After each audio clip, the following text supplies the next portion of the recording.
This program is presented by University of California Television. Like what you learn?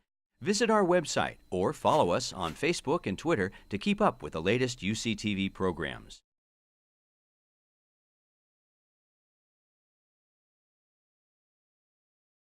Lady Gaga wouldn't be Lady Gaga if L.A. Reid hadn't dropped her. She had this maniacal work ethic, the same exact work ethic that Will Smith had, the same exact work ethic that P. Diddy had, that I recognized right away, and you just can kind of see it in somebody's swagger. It was tough. The first year was a grind because we couldn't get the music played on the radio. Yep.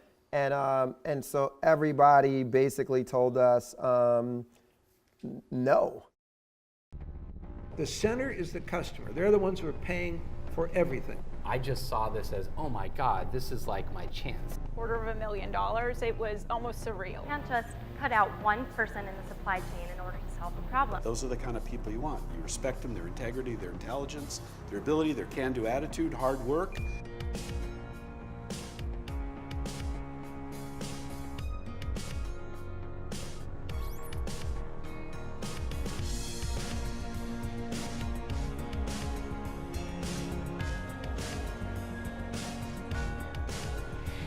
All right, welcome to a very special edition of UC Santa Barbara's Distinguished Speaker Series. I'm John Greathouse. You can follow me on Twitter @John Greathouse. And when I say special, I mean it. Tapjoy is sponsoring this event, and we're going to be tapping into some serious joy today. Due to their efforts, due to their financial support, we're able to have this filmed, and I'm so pleased because we have Troy Carter with us today. And I've seen Troy speak. I've been blessed with that experience, and now I'm glad that hundreds of students here, as well as hundreds of thousands of students and students of business all over the world are going to get a chance to share in his wisdom. One other word on Tapjoy. If you're watching this, if you're running and you've downloaded this in your podcast, or maybe you're watching this on TV, keep in mind that Tapjoy might be able to help you make a little bit more money. They're the leading mobile marketing automation platform. So if you have folks coming to your website or coming to your mobile app, talk to Tapjoy. They can probably make you some more money. Let's talk about Troy Carter. Troy is a 20-year veteran in entertainment. He's steered the careers of many people that you guys know, and he's also been investing in the next wave of tech entrepreneurs. In 2010, he founded Atom Factory, which has its roots in music and media and technology, employs a staff of 30 people, and what's interesting about Atom Factory is it's a management company in kind of the classic sense, and it's managing acts like John Legend and Meghan Trainor, but it's also working with startup entrepreneurs. So it's a melding of both. It's not a bifurcation. Carter has invested in a portfolio of over 80 startups at this point, and some of them you might have heard of. Uber, Spotify, Lyft, Dropbox, Warby Parker, and a number have been acquired. SocialCam was acquired by Autodesk, Songza was acquired by Google, Sumling was acquired by Yahoo, and Misfit was acquired by Fossil. In 2015, Troy started a new firm. He's a founding partner of Cross Culture Venture Capital. He's also been a frequent Shark guest on Shark Tank. And this is an accolade that I want on my resume. He was named a Henry Crown Fellow by the Aspen Institute. I've never even attended an Aspen Institute conference, let alone been named anything. Something to aspire to. So I always tell you guys, it's great to be successful in business. It's great to have a wonderful family life, which Troy does, wonderful wife and beautiful children. But it's also important to give back to your community when you get to that point in your career, when you have the time and the wherewithal. Troy's done it with his money, but he's also done it with his time, which is often a more expensive way to give back. He's involved in a number of philanthropic organizations, including the Grammy Foundation, United Nations Global Entrepreneurs Council, as well as the Franklin Institute in his hometown of Philadelphia. So I mentioned I had the pleasure of seeing Troy speak. I was compelled by his story. Luckily for me, there was a break after his talk. And I walked up to Troy and introduced myself. Troy did not know me. We had no relationship whatsoever. And I'll always admire this about him. I walked up to him, introduced myself. I said, Troy, I teach at UC Santa Barbara. I'd love for my students to be exposed to your story. Is there any way we can work into your busy schedule a chance for you to speak? A nanosecond went by, half a nanosecond, if even that. He looks me in the eye. He says, John, it would be an honor. And he's here with us today. Let's welcome him to our class.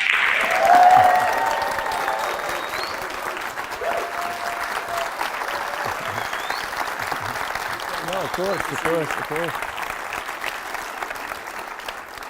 All right, well, that was a 10-minute introduction. I'm exhausted now. And I didn't even get into a tenth of all of your accomplishments. But I sincerely mean it. I mean, you were what I epitomize as being a yes. And I often tell young people, just be a yes. Somebody throws something your way, don't do what so many people do, is like think of the 99 reasons why that might not be a good idea. John, I'm in. And I love that about you. Thank you so much. You're welcome. So you and I'm obviously older than you. But Not much. Not much. Well, you were probably kicking around when I was in Philly. So I lived in West Philly for a while. I didn't live where all the other students lived. I lived sort of, I grew up in D.C., so I was quite comfortable living out there in West Philly. And that was a great experience for me. I had good local bars, and I felt like I got to get that vibe a little bit. But again, you were probably shoveling snow, which I want to talk about. So I like that you ended up meeting Mrs. Leonard in your neighborhood, and that you saw that as an opportunity to learn something. You're insatiably curious, obviously. Talk a little bit about your work ethic, the fact that even at a young age, you were out there hustling, and the role that Mrs. Leonard played in that progress. Well, I think watching my mom, I grew up in a single parent household, and like John said, West Philadelphia, born and raised, very proud.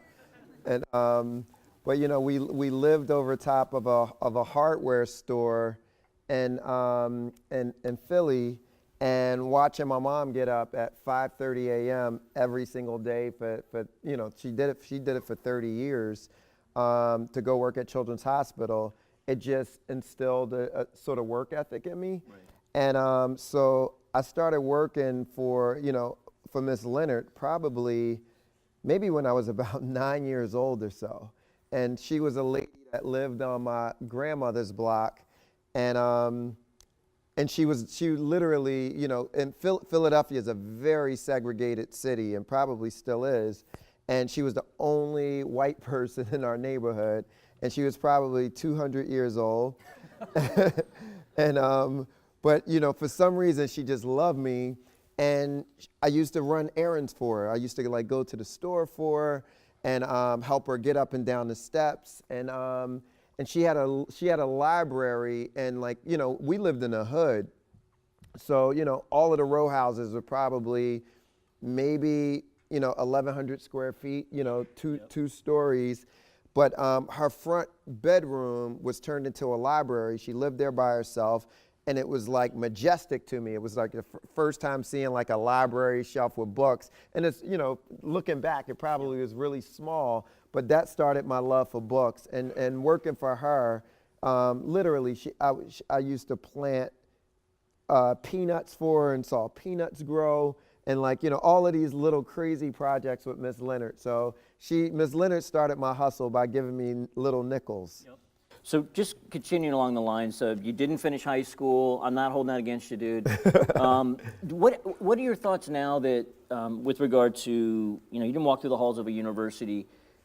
When you sit down with an entrepreneur today, how important do you think, and you know, these young people out here ask themselves this question, how important today is a college degree for a tech entrepreneur? Not important at all. But education is extremely important. Right. You know, so I've hired Stanford graduates, I hired, you know, high school dropouts, I've hired, you know, people from MIT, like you name it, we've hired them. I've never looked at a piece of paper though. Like, you know, they could be, by the way, they could be lying to me and say they graduated Stanford, and I would ask it fellow. Yeah, yeah, exactly. I never researched it or whatever. But you know, for me, it's what is that person, especially as an entrepreneur, is really based off of a high level of curiosity, a high level of domain expertise, a high level of resilience, and some of the most successful entrepreneurs, you know, didn't graduate college and get a degree, but you know, they've continued to educate themselves along the way and do an extremely deep dive on whatever domain that they're going after. Yep. Yeah, I've always found that as a common theme with entrepreneurs is we're insatiably curious. as you are, and it's a joy to go deep. It's like, it's not like, oh my God, now I got to learn about this. Yeah. It's like, oh my God, what a blessing. Yeah. I was involved in cardiac surgery for a while, and for me, I got to sit down with some of the world's greatest cardiac surgeons, and they were actually going to take the time to explain things to me. That's a blessing. Yeah. That's not a burden. Yeah. All right, so we're going to go to a student question in a second, but I want to stay in this theme for a minute. One of the things I'd like to do, and I have not done it in my life yet, but I do want to contribute and figure out a way where we don't need to instill it, but inspire the entrepreneurial spirit in inner cities. And we've got a long-term plan. We're going to do something in this area. I haven't done it yet, but I know folks have, like, I love the code 2040. You know, I know you're familiar with that program. Do you have thoughts in that area? What do you think? I mean, you're such an icon. What can we do to go into those neighborhoods and help those kids follow a path similar to you or similar to Mark Zuckerberg? Yeah, I think mirroring has a lot to do with it. You know, if you can't see it, you can't be it. So I don't even know if it's necessarily something that can just be taught as much as emulated. You know, I grew up in a neighborhood with a lot of entrepreneurs in our neighborhood. Right. So they weren't tech entrepreneurs. It was the guy who owned the hardware store that we lived over top of, the guy who owned the electronics store down the street, the guy store, these guys, they were entrepreneurs and they weren't rich, but they might have had the better house in the neighborhood. They might have had, where other people didn't have cars, they might have had a car. Yep. So it was being able to emulate and model. So I think that's very important. I think it's great with seeing Code 2040 and people who are focused on computer science.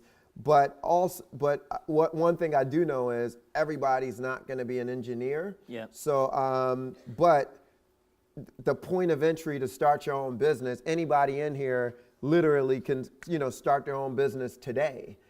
So I think it's figuring out other points of entry for entrepreneurship outside of computer science. Yep, that's a good point. Yeah. I think we often too often equate entrepreneurship with a tech entrepreneur. Yeah. And I talk about it in here. I value all forms of entrepreneurship, right? Same here. And to me, the underlying message isn't be a tech entrepreneur, write software. It's control your own destiny. Yeah. And I think that's a powerful message. And I think especially in an inner city where it's very easy to feel like the cards are stacked against you. Yeah. And to have someone say, look, maybe you have it more difficult than some kids at UCSB or UCLA or USC. Maybe you do, but you can still control your own destiny. And here's how. Yep. Here's how you can do it. Let's take the first student's question. Great. Hi, Troy. Hi. Is this working?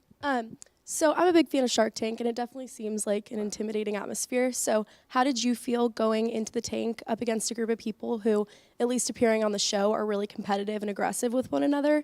And did this lead you to make any investment decisions that you normally wouldn't have outside of that environment? No, it's they're all guppies in real life. So and the guys were and the crew, the team were very welcoming.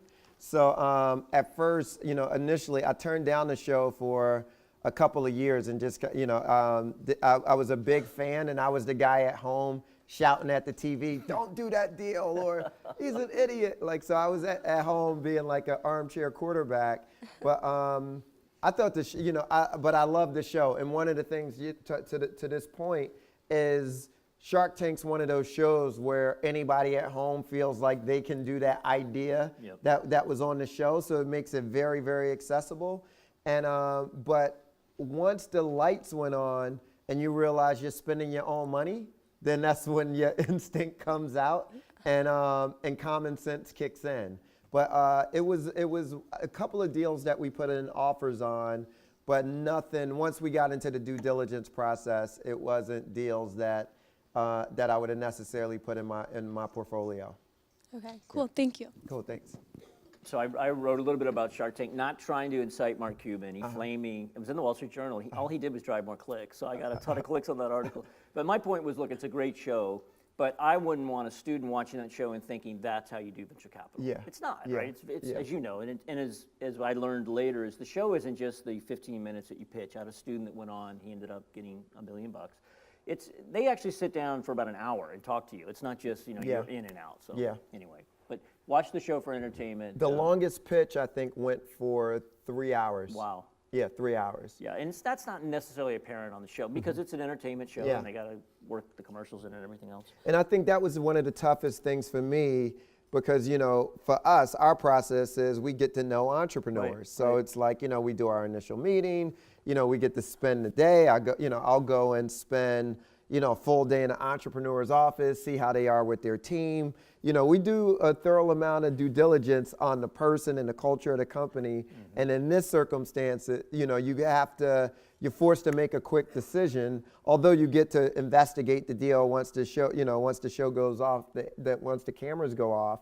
But it was definitely different from my normal process. Totally. Yeah. And as long as you know that watching the show, you still can learn stuff, right? Yeah. You can totally learn stuff. No, I mean, like the fact that, you know, it was a kid that walked up to me, I think I was in Ohio, and this kid is probably 11 or 12 years old, and he's a big fan of the show, and he's talking investment terms, Right, like he was a right. mini VC. Right. So like just to see that people are kind of learning about business through the show is Totally. And I like the accessible products as well. They're tangible, they're Yes. real, they're consumer oriented, Yep. which is good for the show because you can drive sales. So getting back to your bio and your background, you're now, correct me, but I think you're early teens and you want to be a performer and you think you're a rapper. And I'm only saying that because you say that. You thought you were a rapper. And you just started hanging out at DJ Jazzy Jeff and Will Smith's studios, okay? Not quite. Oh, okay. We used to stalk Jazzy Jeff. Oh, okay. So hanging out in front of the studio, trying to knock on the door is a little different from hanging with them. In our minds, we were hanging with them, though. But no, like I said, I was this huge music junkie. So in 9th grade, I met my best friend, and he was this rapper. So we decided we're going to form this rap group. So we said, if Jazzy Jeff and Fresh Prince meet us, they're going to give us this record deal. So we used to hop the train, and so we didn't have money for the train. So the train used to pull up, and we used to hop over the turnstile and then take the train down to Jazzy Jeff's studio. And we did it for 6 months, and Jeff would never let us into the studio. So he was scared of us. He thought we were like stalkers outside every day. And but we did it for 6 months. It was snow, and we would stand outside in the snow. And finally, we knew somebody in the studio, and they let us in. And we popped in our cassette tape that we had, and that we worked so hard on, and quickly learned that we sucked. And but Will Smith was kind enough, and his manager James took us under their wing, and basically taught us the business. So like when Will went out to do Fresh Prince of Bel-Air, I ended up going out to LA, kind of learning about the TV business, and did some music, but hated LA, went back to the East Coast or whatever. But actually it's funny, Jazzy Jeff emailed me yesterday. He and I are still good buddies, but they took me under their wing. So I want to hear that tape someday, by the way. You should put that out. You know you still have it. I buried that Don't thing. act like you don't have that thing. You have it. You try to get Lady Gaga to do some of it. YouTube has it. Is it on YouTube? It's on YouTube. Oh, okay, good. YouTube has everything. I yeah. should be suing YouTube. I don't get royalties for it. Maybe this is your chance to be an They probably owe entertainer me 75 cents. At least. For the 4 views. So with Will Smith, I mean, we don't know him, you know him, but we don't know him other than his personal persona, but he has a very positive personal persona, which I think you do as well. Were there specific lessons you learned from him about grace or about handling people? Or? Will is probably one of the hardest working people I've ever met in my life. And he put us through boot camp, so literally, he used to give us a vocabulary word every single day. Really? Every day. It was a new vocabulary word. And in which we had to, memorize and repeat. He literally had us in his suit. Do you remember any of them? Putting you on the spot. No, one of them was like, recapitulate. I'm like, what the like, when am I ever going to use this word? Well, yeah, but then a week later you were like, well, wait a minute, I'm going to recapitulate on that. Yeah, no, but he just would give us random words. But hard work was the one thing I learned from Will. And what Will was great at, Will was never the best rapper. He was never the best TV actor. He was never the best film actor. but he would put him, he had this maniacal drive that he would work so hard and practice so hard to the point that nobody was going to beat him for the part. Nobody was, and I watched it. And also what I learned from Will always had this sense of optimism in whatever he did. So no matter how hard something was or what the circumstances were, there was always this glimpse or this underlying optimism under it. Yep. And it's infectious when you're with somebody, that often. Yep. And also when you see positive results from that hard work and optimism. So a lot of that was learned in my initial style that I developed. Yep, that's very important. We talked about social optimism in here the other day, just this idea that I assume that most people are going to respond positively. 100%. And then they do. 100%. And then it just feeds yourself. 100%. If I assume that you're probably not going to connect with me, there's going to be an issue, then there probably will be. So one of my, my Bible is The Alchemist, right? And that's what we're reading in here. Okay, so that's my Bible. I was listening, I listened to it on the car ride here. I listened to it. I drove to Coachella yesterday, and I'm listening to it or whatever. And and for me, it's just like it's a certain ethos that I live by, right? And but one of the things in there, and I think one of the most important lines in there, and I'm summarizing, is that when you desire something bad enough, and you want it bad enough, the universe conspires, everybody and everything in the universe conspires around this idea. And that's been my life since I was, since I could remember. And I just moved into a new house, and I've been unpacking over the last few weekends. And when I turned 30, my mom and my wife gave me this book, right? And I'm a person, I don't save a lot of stuff, and I kind of do things and move on. And I never really took pictures at events and things like that. So I always just kind of keep moving forward and never look back. But when I turned 30, I just sold my company I just sold my management company, and I was kind of in a little bit of a funk because I'm like, should I have really done it? And my wife and my mom gave me this book that they put together for, I think it was Father's Day. And I opened it up, and it was this thing on my life, literally. So as a kid, I used to write down all my goals and everything that I wanted to do, right? Love it. And I found this book again day before yesterday. But when they first gave it to me, I literally was waterworks, because it's like, oh my God, it's so emotional. Yep. And my mom wrote this letter. It opens up, and my mom wrote a handwritten note, and it means more to me now because she passed away 2 years ago. And I forgot she wrote this thing for me, and I didn't have any letters from her or anything like that. So, and it said, I'm so proud of you. I want you to read these letters that you wrote to yourself. Oh, man. And at 19, I wrote out what I wanted to do in 5 years, what I wanted to do in 10 years, where I wanted to be in 20 years. And the level of accuracy was, I'm in awe, because it's things that I'm doing literally right now. And at 30, when they gave it to me, I had already accomplished every single thing that I said I would do, besides marrying the girl that I said I wanted to marry at that time. The most important thing. I got the better version of that, by the way. But when we look at the book The Alchemist, and you think about like things that, like the Napoleon Hill books that I would read as a kid and everything else or whatever, it's just certain magic in life. Yep. And there's certain intangible in life that's why I'm glad in business school you're reading The Alchemist, because certain things, and when we talk about entrepreneurship, I think entrepreneurs have a certain magic we're alchemists.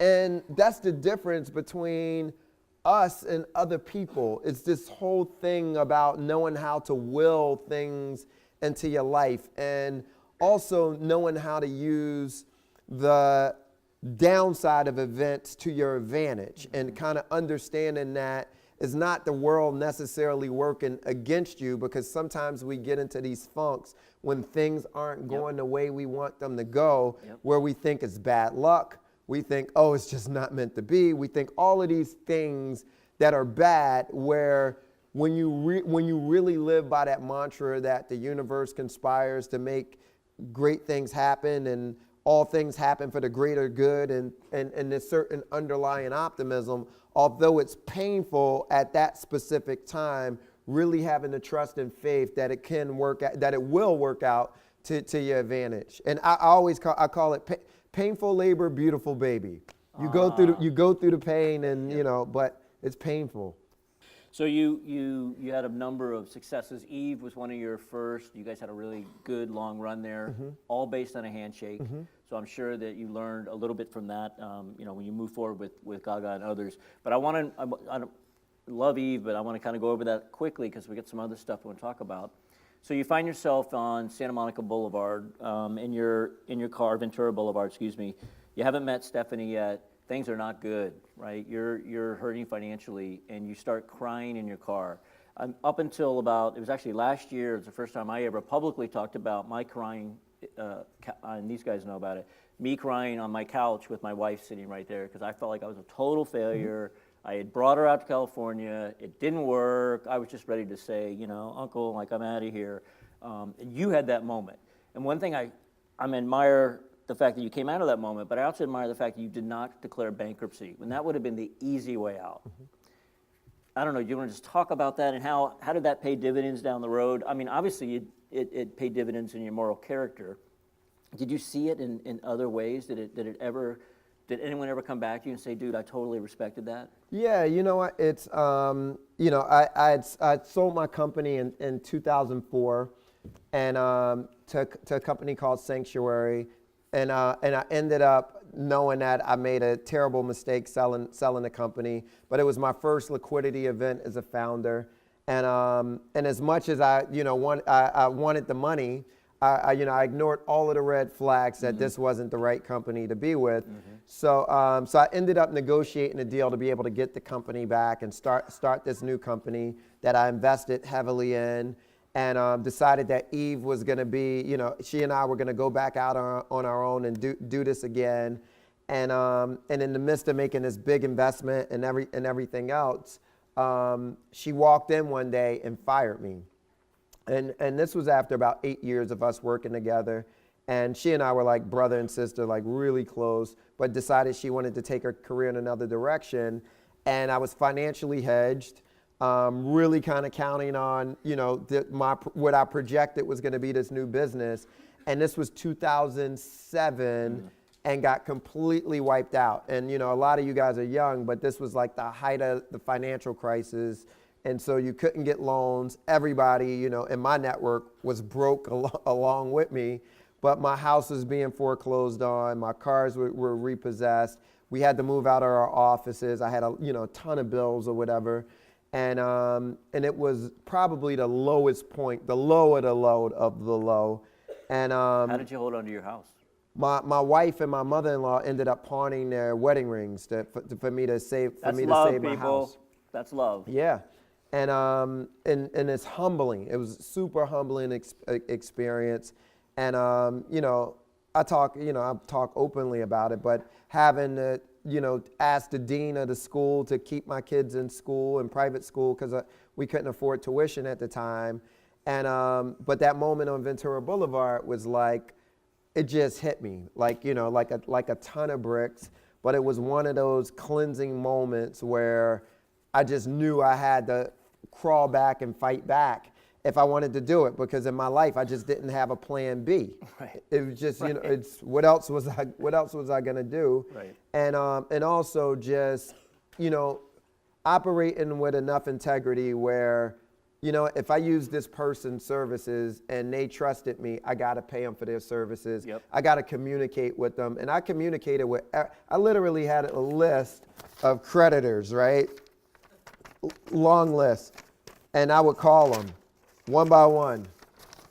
I don't have any money right now, whatever, Yep. but I'll pay you when I have something. And, you know, luckily enough, I got into a situation where as I was fighting back, I was paying people down, and people understood. Totally. People totally understood. It wasn't one of those things where, like, you know, it was, okay, at least this guy's trying. And a lot of those people I still work with to this very day, and they made a lot of money off of our company from then or whatever. But, you know, it's like as fellow entrepreneurs, they had gone through similar things too. Absolutely. Yeah, one of my ventures, I literally went through this long period. I had a list in my right-hand drawer of people that agreed at my company to not be paid. Never had to use that list, but I did a lot of conversations with vendors. And you're right, if you communicate with them, tell them when you might be able to pay them, try to make that, if you're not gonna pay them when you said you would, call them ahead of time. Most people are saying, hey, this guy's trying. The other 8 people that aren't calling me back, those are the ones I'm mad at. I'm not mad at John. One of my mentors, he's like a new mentor to me, and who his career is like, you know, he's been successful and like music. He started his career with a record label called Casablanca Records, which was like dance music, Donna Summers back in the day. Oh, yeah. Went to run Sony Pictures, and he started a film company, sold it to Sony, went to run Sony, ended up going into like minor league baseball, crushed minor league baseball, ended up saying I want to go into basketball, bought a basketball team for cheap. They're the Golden State Warriors now, and now he's into VR, and he's in his 70s. Wow. And going into VR in his 70s. Super excited about it, right? So I was recently asking him, I was in the middle of a transaction, and I said, well, you know, I'm doing this deal, you know, tell me how you would handle it. I want to get your thoughts, right? And he said, completely the opposite of what other people told me. And he said, you know what? Do the transaction and give the people that you're talking to, give them 5% of the company. Give them 5%. Do the transaction and give them 5%. Because so in success, they always can make money with you. That 5% is not going to cost you anything, and it's going to make you feel so great. But but the gesture that it's going to send to those people or whatever, it goes a long way. Sure. And I've had lessons where I was less generous in my career, and I'm like, and so thinking about it, and that's like just long term and playing long is very, very, very important. Yeah, I mean, it's great to help set up other people to make money when you make money. Yes. But I want to point something out here. You guys realize, Troy was talking about his mentor. You know, I've written an article called "You're Never Too Old for a Mentor." You're never too old or too successful for a mentor. Like, this is for real, guys. Even people that have tremendous success can still derive tremendous value. My mentors have mentors, by the way. Like, and it's funny because I learned that when I first got into the management business. A guy named Jimmy Iovine, who founded Interscope and Beats by Dre. Jimmy has been a great mentor, both personally and professionally. And it was funny when I saw that David Geffen was his mentor, and Doug Morris was his mentor. And they would go to, guys for advice or whatever. And so you just kind of see this lineage. And so it's always important to have people, your personal board of directors. Absolutely. Yeah. Let's take a question from a student. Hello, Troy. Obviously, you're very talented at recognizing talent, both in music and in startups. So what I'm wondering is, what do you look for when you're identifying talent in a company or an artist, or what is it that you see in something that really makes you believe in them? All right, now hold on. You want to be a manager. Tell Troy that. You think you want to be that guy that can identify talent and hustle. I do. I want to be a manager. I was lucky enough. I'm a first year here at UCSB, 19 years old. I received a scholarship to Berklee College of Music last year. Wow. And I know Megan Trainor and Charlie Puth both are alumni. Megan Trainor went to my program. And I just, I'm looking for a mentor, and I, quite frankly, I think I have some skills, not only writing music, but also identifying talent that can take me a long way, and that can help both of us out a lot. And so, if there's any kind of advice you can give me or directions you can point me, I'm all ears, and I would love to hear it. So in terms of, me becoming a manager, really was about protecting my friend. Like Eve and I were friends. And so the instinct that I had from protecting my friend and the humility to ask a ton of questions. The worst managers are the guys who come in and they know everything. And there's this certain level of insecurity that, okay, I got to pretend I know everything because, once this client finds out I'm a fraud, it's over, So they wear this, they have this sort of veneer and this armor that they put on that everybody can see through, and it normally screws things up, right? My first week on the job with Eve, few months on the job with Eve, we were on a tour with Cash Money and Rough Riders, right? And I get on the tour bus, and the driver asked if I had the float. I said, yeah, I'll be right back. James, what's float? I had no clue.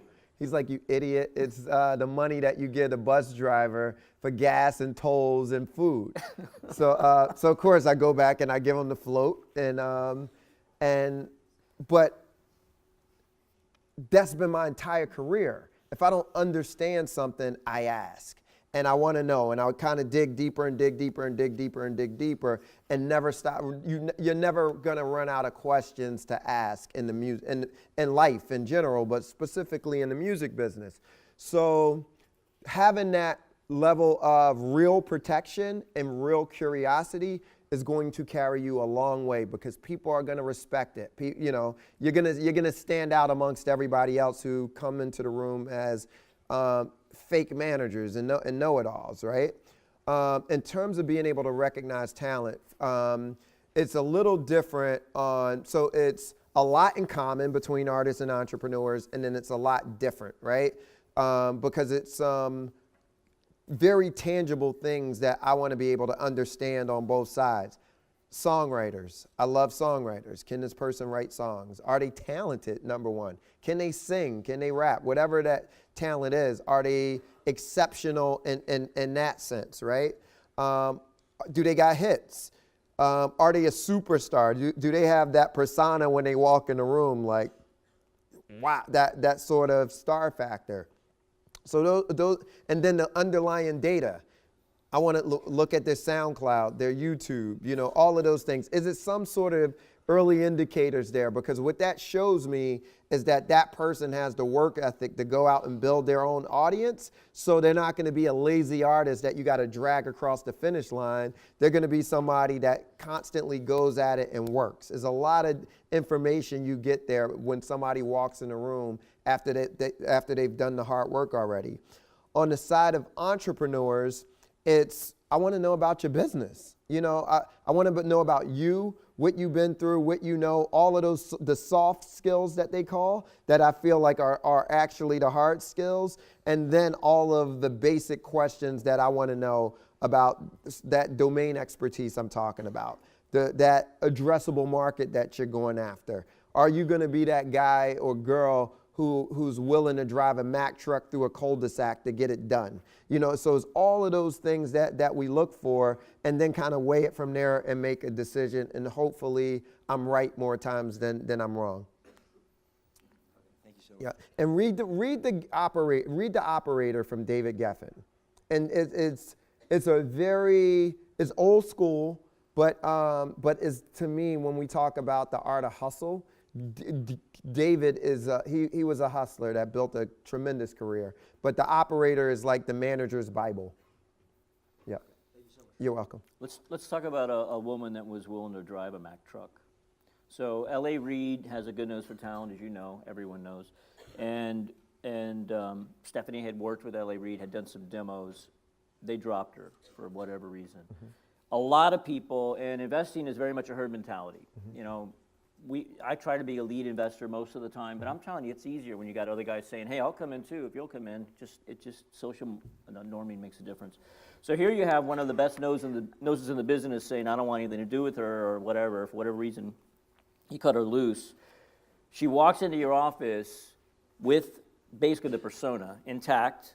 She was sleeping on her grandmother's couch or whatever, so she was nowhere. Well, I'm just curious, like, that moment that she put that tape in there, Like, was it just her at the piano? Were these full-on demos? How did that moment go down? And were you just smitten? And is that when you said, I'm all in? Or was it more of, well, maybe? So it's funny, L.A. Reid and I I hadn't known L.A. until probably a couple of years now, you know, when we started working with Meghan Trainor together. So he and I really never had done any business together. Come on, you never said, hey, Lady Gaga, by the way, she had a few hits. No. Sorry, you missed that one. No, you know what? But he didn't. And he didn't miss it. And that's what I had to convince him. I had to convince him because Lady Gaga wouldn't be Lady Gaga if L.A. Reid hadn't dropped her. Yep. So when L.A. signed Gaga, she was a piano player. Okay. And she didn't have a lot of the songs that, you know, ended up becoming the big hits or whatever. And so what you saw in terms of that, what she had become, wasn't, so it wasn't only LA that dropped her. Universal passed on her, Atlantic passed on her, Sony passed on her. Some of the best A&R people in the business had passed on her. Yep. And so it wasn't an anomaly for LA. And he was killing himself over it because she'd become the biggest star in the world. But what happened was that thing that you get from failure, she developed it. She developed it based off of failure. Right. And that had given her this thing that had kicked into overdrive. So I was just reading an article over the weekend on, no, it was a podcast I was listening to driving, and it's, you listen to it, it's sports related, but it is phenomenal. It is Bill Simmons interviewing Draymond Green from Golden State Warriors. And it's a 45-minute interview that's phenomenal. And they're talking about how the Warriors developed as players. It's better than any Harvard case study you'll ever read. But when they talk about Steph Curry specifically and how it was Game 7, Golden State Warriors against the Clippers, that I was actually at that game when the Clippers beat Golden State Warriors, that's when Steph Curry was born. Losing that game, Game 7 is when Steph Curry was born. And a lot of people can fall apart in those moments, but when you look at, this is a good book idea actually, Game 7 for Steph, L.A. Reid drops Lady Gaga. It's like Travis from Uber failing at his last company. It's these moments that end up becoming these huge, I'm gonna write this book. You guys were here. It's these huge moments. Well, you in the car at Ventura Boulevard. Yeah, it's these sort of moments where you kind of that are these telling moments of you become who you become. Right. And that was that moment for Gaga.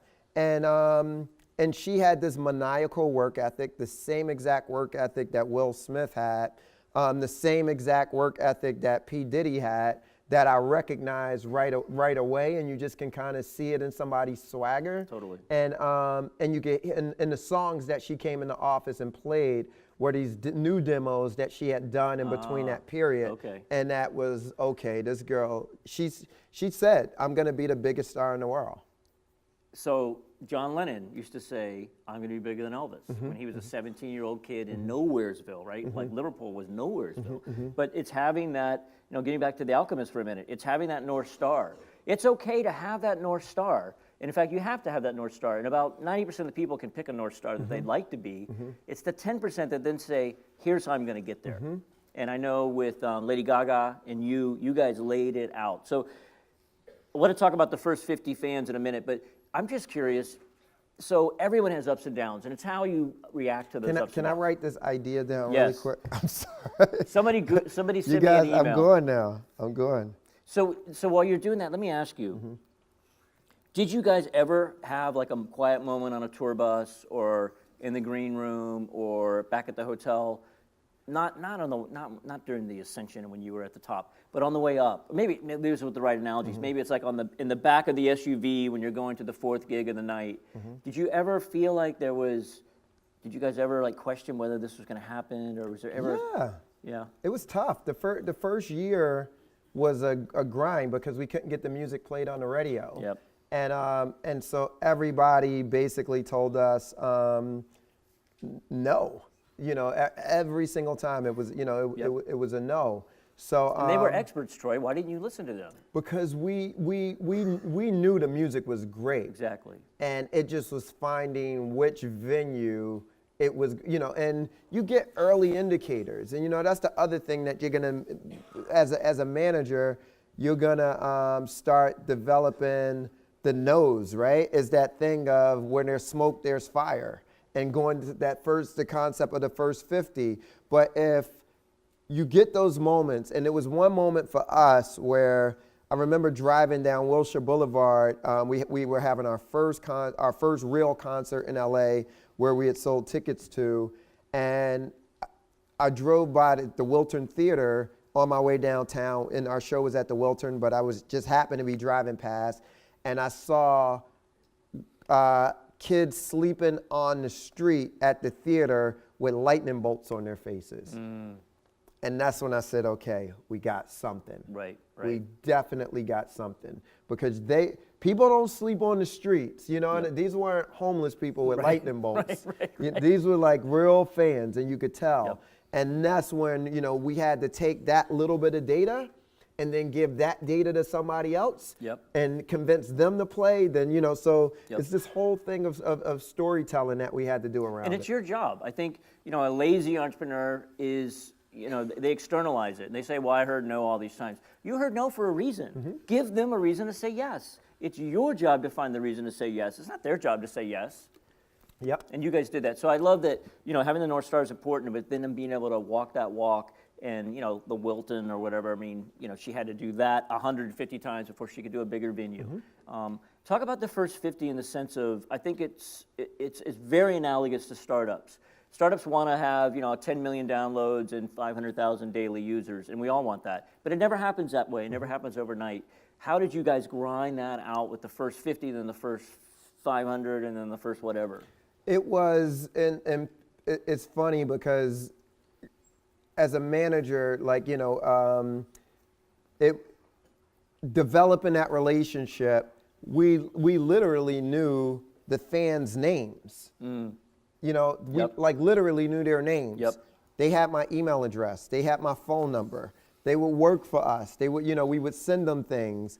You know, it would be literally every autograph, you know, every picture. You know, it was like a very personal relationship, building that community from the very beginning. So where the fans weren't taken for granted, and those first 50 fans, you know, turned into 100. And then, you know, and you now it's like, you know, it's funny because, you know, it's, you see Beyonce with the Beehive, right? And with this fan group that she built. You see One Direction fans with the Directioners. You see, you know, all of these fan groups or whatever. That comes from really building community and really feeling that connection and really having that communication. And you got to nurture those relationships. So whether that, you know, in business, that's real. That's your customers. Absolutely. That's customers. That's being able to really know your customers by name. You know, for you to walk the floors of your stores, or for you to actually go into the chat, the messaging boards, and you know, on Twitter with customers is those sort of things. It's completely analogous to business. I know when you were saying that, I was shaking my head because when in all of my ventures, those first 5 or 6 customers, I knew their name, I knew their wife's name, I knew their kids' names, I knew what their kids' hobbies were, and I genuinely had a connection with them. It wasn't just so I could sell them more stuff. I knew the importance of a reference from one of those people. I remember Comcast was one of our first customers. Cox Communications was a big one. Being able to know that somebody in Atlanta would pick up a phone when I needed them to say good things about my 2-bit company that they really shouldn't have done business with in the first place.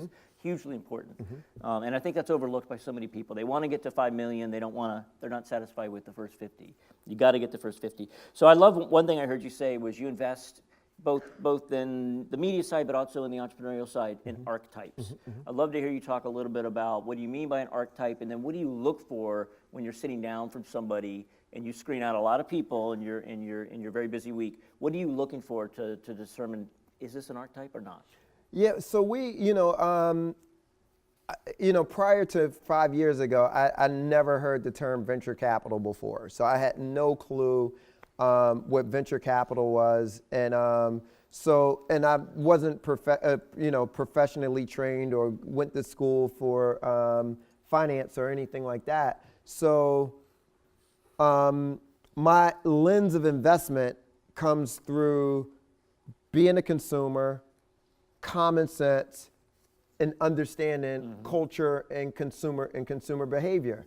So we do a lot of so from being young and traveling the world, being on tour, you go to all of these countries and you see how people dress, what people are eating, what the slang is, how people wearing their hair, what kind of technology people are using. So you're seeing all of these things and kind of really developing this sort of cultural filter, like just kind of understanding and not being locked into the Western way of doing things or seeing things. Yep. So when I started investing, it just was really based off of, does this product make sense?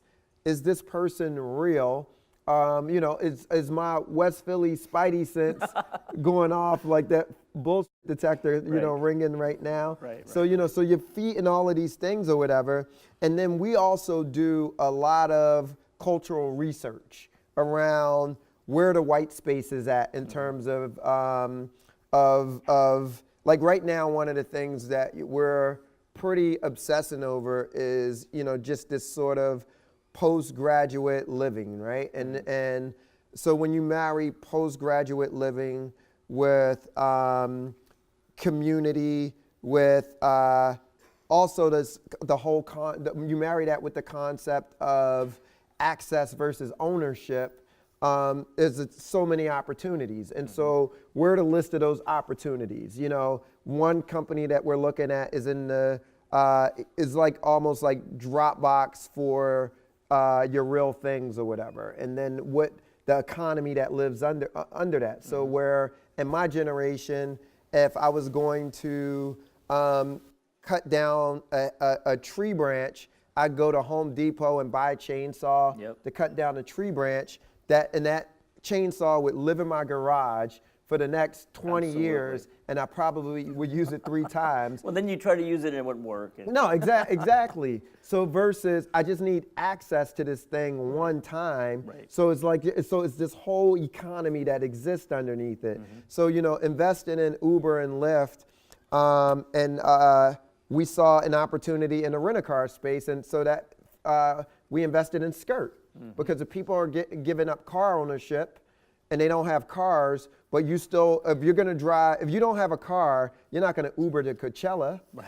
You know what I'm saying? Take the helicopter. Yeah, no, exactly. And you can't afford, most kids can't afford the Uber copter. Right. And so chances are you would rent a car.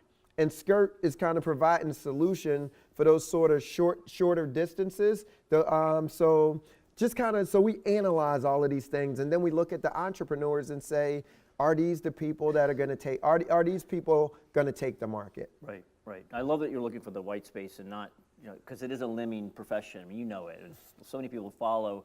It's great to try to say, I know that's popular right now, but what about over here? Yep. So we're running out of time. I have twice as many questions to ask you as I have time. But I want to end. No, I just want to end on. I want to go back to The Alchemist, and we talk about living your legend in here. A good friend of mine, Scott Densmore, has a very powerful movement called Live Your Legend.